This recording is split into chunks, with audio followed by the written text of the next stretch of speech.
You are from Sri Lanka. Yes, Bhante. How many of you are here? I'm here for about 2 weeks, Bhante, little over 2 weeks. Just two of you?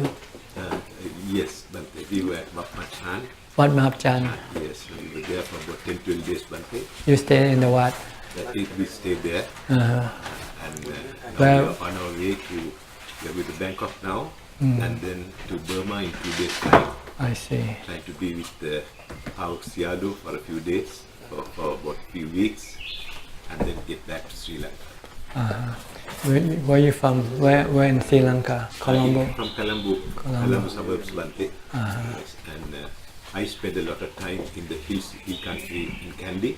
I have a small place where I try to practice as much as possible because I'm retired. I have nothing now. I have only my 2 children to be settled. If not, I'm a free man, Bhante. So I want to spend a lot of time. But I'm trying to develop my mind, or I'm trying to develop my concentration. I find it, I have not gone very far with it, but I wonder how, I would like to know how to develop my concentration and get into samadhi. I find that I don't find that very comfortable, but I do a lot of vandana. You have to maintain mindfulness all the time.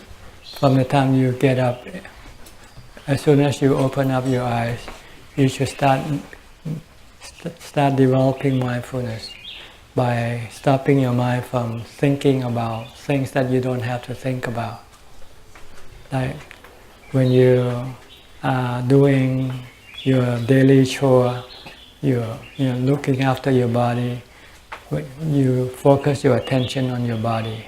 On the body. Yeah, watch what your body are doing at the moment. Like if you are washing your face, just keep your mind washing the face. Don't send the mind to think about other things. Just watch the body.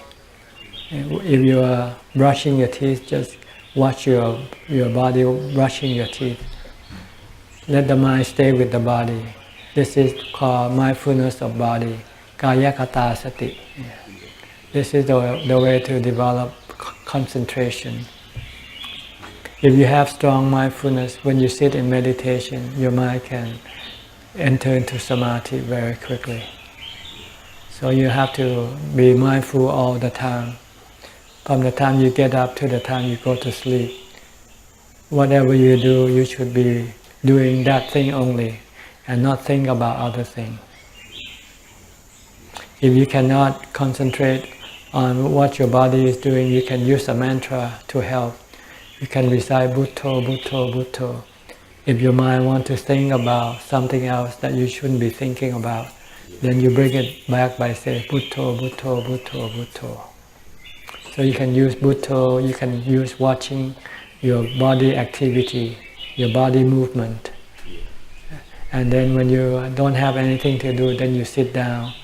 And then you can use the mantra Bhutto, or you can watch your breath, Anapanasati. If you have strong mindfulness, then you will not go thinking about other things. You will be only watching the breath. And if you continue to watch the breath, eventually it will enter into samadhi. So the key is to be mindful all the time. Not just when you sit in samadhi, not just when you meditate. You have to be mindful from the time you open up your eyes.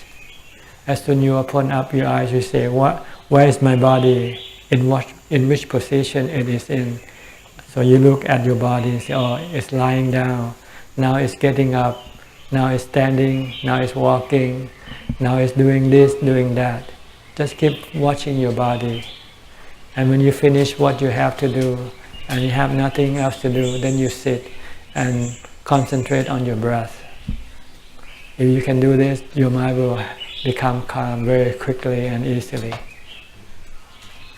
But still, Bhante, I still have some family commitments, so you have to cut off everything and be alone. If you want to succeed in meditation, you cannot compromise. You cannot have them both.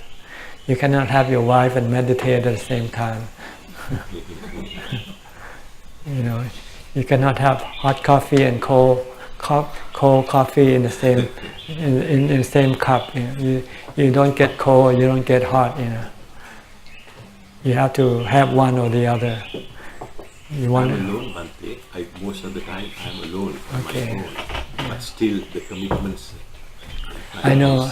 This is just letting you know the ideal situation.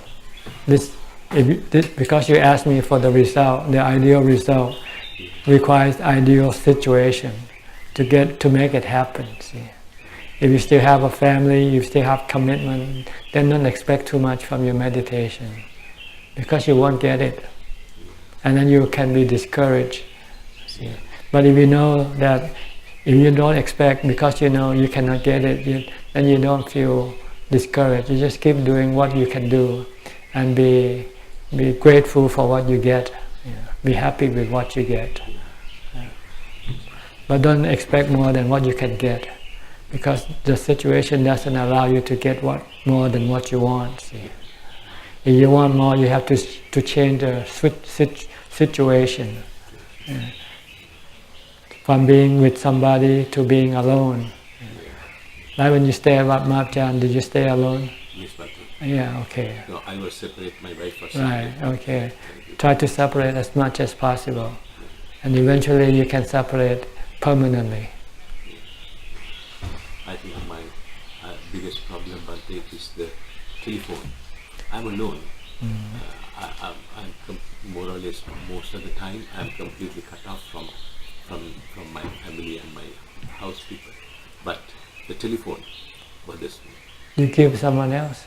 Sorry, Bhante. Give it away. Dana. Dana. And let's borrow it. When you want to use a phone, just borrow somebody else's phone. Now everybody has a phone, you can borrow them. It's easy. It's better, you don't have to charge a battery, you don't have to carry it around. When you want to use a phone, just borrow it from your wife, borrow it from your children. Why do you have to have it? If it's a hindrance to you, throw it away. Give it away. Yes, Bhante.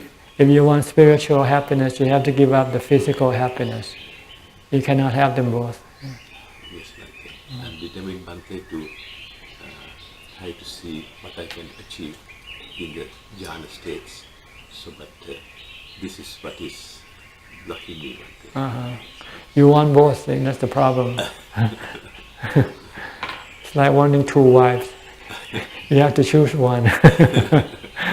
The sister, the older sister or the younger sister. You cannot have them both. So you have to make plan for the future to be alone. If possible, if you cannot ordain, at least live like a monk. Because being a monk at the old age might not be ideal, because your body will not be able to take up the task of a monk. A monk has to go on arms round, a monk has to do work, have to sweep the monastery, have to do some physical work. So you might have to be a uposatha, ubasika, ubosaka, keep the 8 precepts, and go stay in the monastery and practice like monks.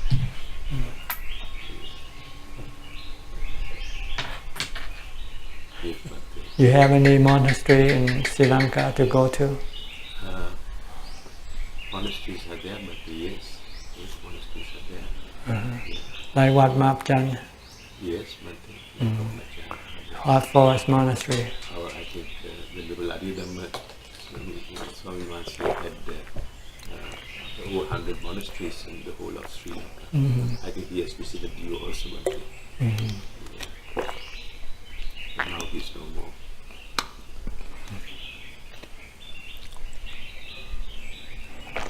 You want to ask anything else?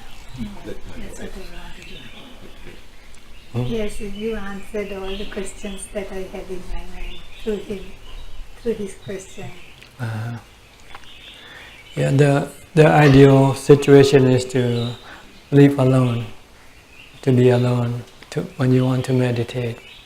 Because if you are surrounded by people and things, they can disrupt your concentration, distract your concentration, and you will not be able to enter into samadhi. But if you are alone, nothing to distract you, it is easier to get into samadhi. You heard the story of the Buddha when he was young, when he was a young boy, and one day he was left alone, sitting under a tree, when all his attendants had to go to do some other thing. So he was left alone temporarily for a while. But he was alone and nothing distracted him. His mind automatically entered into samadhi.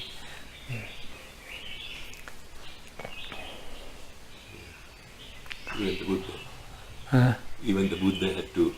Yeah, he has to be alone. He has to leave the palace. He could not gain enlightenment in the palace. Because there's too many activities that will take away your time to meditate. You need all the time to meditate. You have to need continuous time. You don't do and stop and do. You want to do it continuously. Will the Vandana also help me one day? What? Will the Vandana, the Pirit Vandana?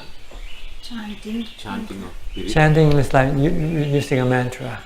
Same as reciting a mantra. If you don't like Bhutto, Bhutto, Bhutto, you can chant Iti Piso Bhagava Arahang Samma Sambuddho, or the sutta. Chanting will prevent your mind from thinking. But if after you chant for a while you feel tired, you want to stop, then you can then focus on your breath. If you sit down, just watch your breath and see if your mind still want to think.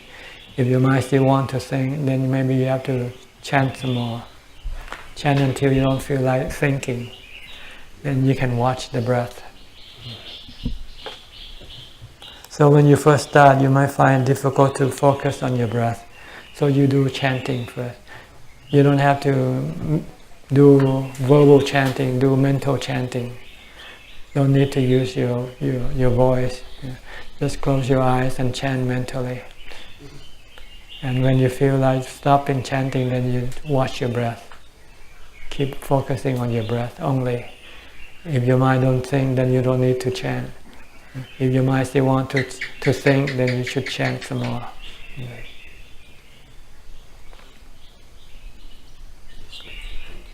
But the key is in the continuous practice of mindfulness.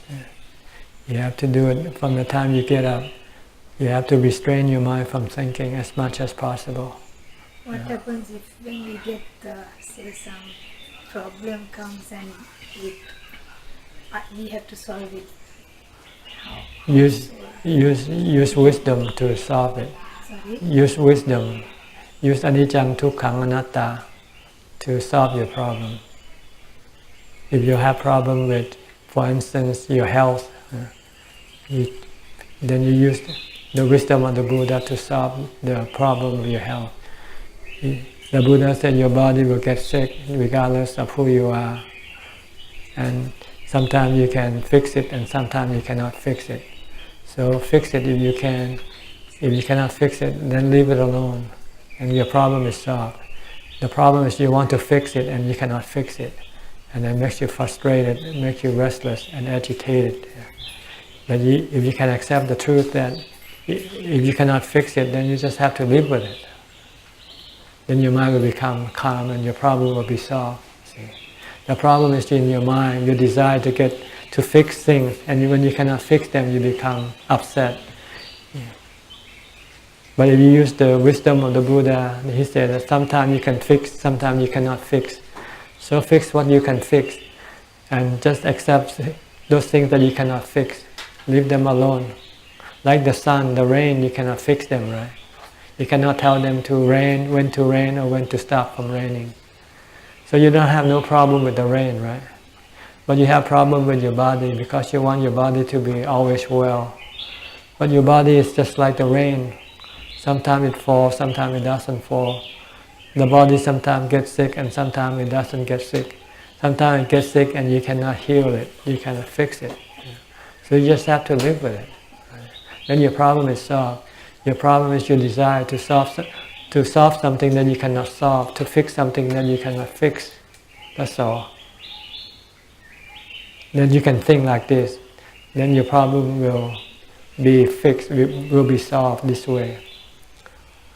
But if it's possible, if you cannot think in this way, then try to stop thinking and just accept the problem.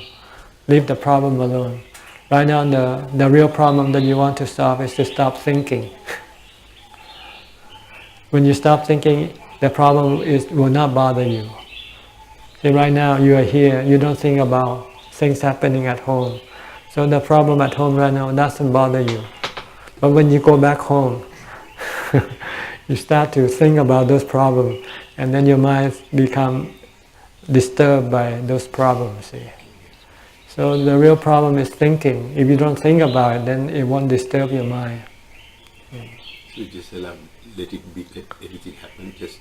Let it be. What you are here now, what can you do? What happened in Sri Lanka today, right now? If your house burned down right now, can you fly back and stop it? You cannot. Yeah. Everything is anicca, think it this way. Everything is anatta. Anatta means you cannot control them all the time. It's natural. Anatta means nature. Everything belongs to nature. Nothing belongs to you. But we claim to belong to us. And we try to fix them, try to control them. And when we cannot fix or control them, then we are disturbed, we are not happy. But if we understand that they are anicca, they are anatta, then you just fix it if you can. If you cannot fix it, then let it be. Eventually you're gonna have to let it be anyway, right? When you die, what can you do? With everything else in this world. When you die, you cannot do anything anyway. So why try to fix anything when you're eventually gonna lose them in the end? Fix your body and your body will die anyway, right?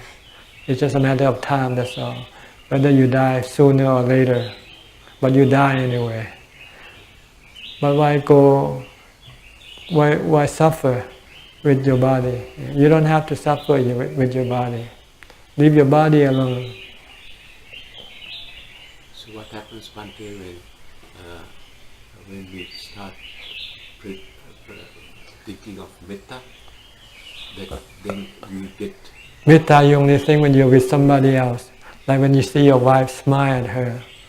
Give her something, make her happy. This is metta. Don't think. Metta is not think. Metta is action. When you're with people, then you do metta. You think it's studying. You have to study how to be metta, how to radiate metta. This is study. But the real thing is when you meet people and then you radiate metta by your action, not by your thoughts. If somebody did something wrong, you say, okay, never mind, this is metta. You don't get angry and try to beat them up, you know. Can we develop on metta bhante, on mentally, to jhana levels or whatever? You just have to recite the phrases of the metta verses. Sappe satta avera hontu, sappe satta. It's like chanting, that's all. Just keep chanting. That's for oneself or for outside? Just chant. Yeah. Outside, only when you meet people. When you see people, you smile at them, you give them things, you know. When you're alone, you have nobody to give. So you give metta to yourself by stop thinking. If you want to be kind to yourself, stop thinking. Because when you stop thinking, you become happy. When you think, you become unhappy. So if you want to be metta to yourself, then you stop thinking. See, this is the practical side. You're thinking of the theoretical side. How to be metta, this is theoretical. how to be metta to yourself, how to be metta to other people. You just think, But it's not practice. The practice comes how to be metta with yourself, how to make yourself happy. To make yourself happy, you have to stop thinking. You have to be mindful. When you think, you hurt yourself. Even for metta bhante, the mindfulness has to be there all the time. Yes, mindfulness is the key to all dhammas. The most important dhamma is mindfulness, sati. Once you have sati, you have everything. Once you have no sati, you have nothing. Like the key to your automobile. If you have no key, can you drive your car? If you lose your key, can you go to your car and start your car and drive around? No, your car will just have to just remain parked, cannot move. You need to find the key. Your mind is the same way. Your mind is like a car. In order to get the Dhamma, to drive the car, you need to have the mindfulness first, to start the other Dhamma. To start samadhi, to start wisdom, you need mindfulness. To start metta, you need mindfulness. So start mindfulness and everything will follow. Don't think, this is theoretical, not practical. When you practice, you stop thinking and concentrate on just the mindfulness.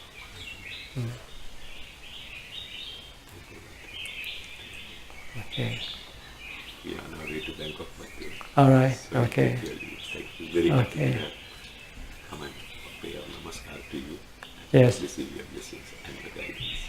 Guide us, Bhante. Yes. You can follow us on Facebook.